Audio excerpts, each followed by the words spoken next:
Doctor Hedgewar जी हो या विवेकानंद हो, उनके पहले कोई भी यह कहने से संकोच करता था कि हम हिंदू हैं, तो उन दिनों क्या हुआ करते थे? कहते थे हम जैन हैं, हम बौद्ध हैं, हम शैव हैं, हम शाक्त हैं।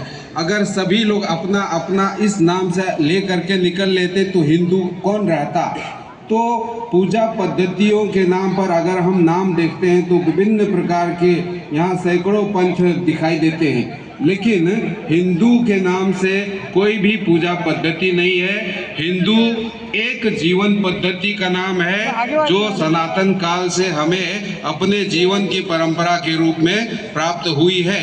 इसलिए अगर किसी पूजा पद्धति या किसी वेशभूषा, किसी खान पान से हिंदुत्व को या हिंदू को जोड़ना चाहते हैं हम, तो उससे अत्यंत ही संकुचित करने का प्रयास होगा। इसलिए हम या जो संघ का जो विचार रहा है कि हिंदुत्व यानी पूरे जो समाज के भारतीय उत्स वाले जितने भी पंथ हैं, संप्रदाय हैं, वो सब हिंदू या हिंदुत्व के अंतर्गत समाहित होते हैं, ऐसा विचार है। और इस विचार को लेकर के पूरे राष्ट्र में एकात्मता की स्थापना करने के लिए ही यह हिंदू सम्मेलन का आयोजन किया गया है या किया जा रहा है, मुझे ऐसा लगता है।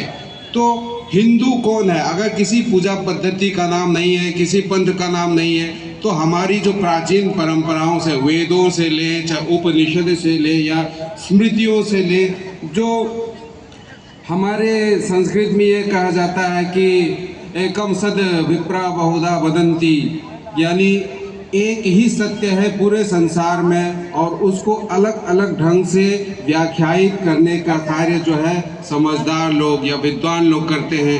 तो कहने का मतलब ये है कि यहाँ पर पूजा पद्धति, पंथ अनेक होंगे, सैकड़ों होंगे, लेकिन सभी यह स्वीकार करते हैं कि अंतिम सत्य एक ही है।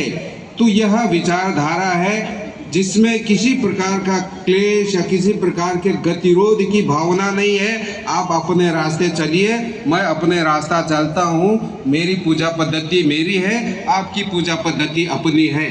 तो इस प्रकार की भावना रखने वाला हिंदू या हिंदुत्व है, ऐसा कहा गया। इसके अलावा अभी जैसे कहा, सर्वे भवन्तु सुखिनः सर्वे सन्तु निरामया सर्वे भद्राणि पश्यन्तु मा कश्चित् दुःख भाग् भवेत्, यह हमारी धारणा है। यह मैं इसको अध्यात्म की तरह से व्याख्या नहीं दे सकता, फिर भी धारणा ये रही है कि हमारे मन में यह भावना रहती है कि सभी लोग सुखी रहें, सभी लोग निरोग रहें, किसी को भी किसी प्रकार का कोई कष्ट ना हो, सभी लोग सुखपूर्वक इस जीवन को जिए, यह हमारी धारणा है। तो अगर ऐसी धारणा रखने वाले लोग हिंदू हैं तो हम सभी हिंदू हैं, अपने आप को इससे अलग नहीं करना चाहेंगे, यह हमारे विचारधारा के अंतर्गत आता है। इसके आगे कहते हैं कि वसुधैव कुटुंब की बात होती है। वसुधैव कुटुंब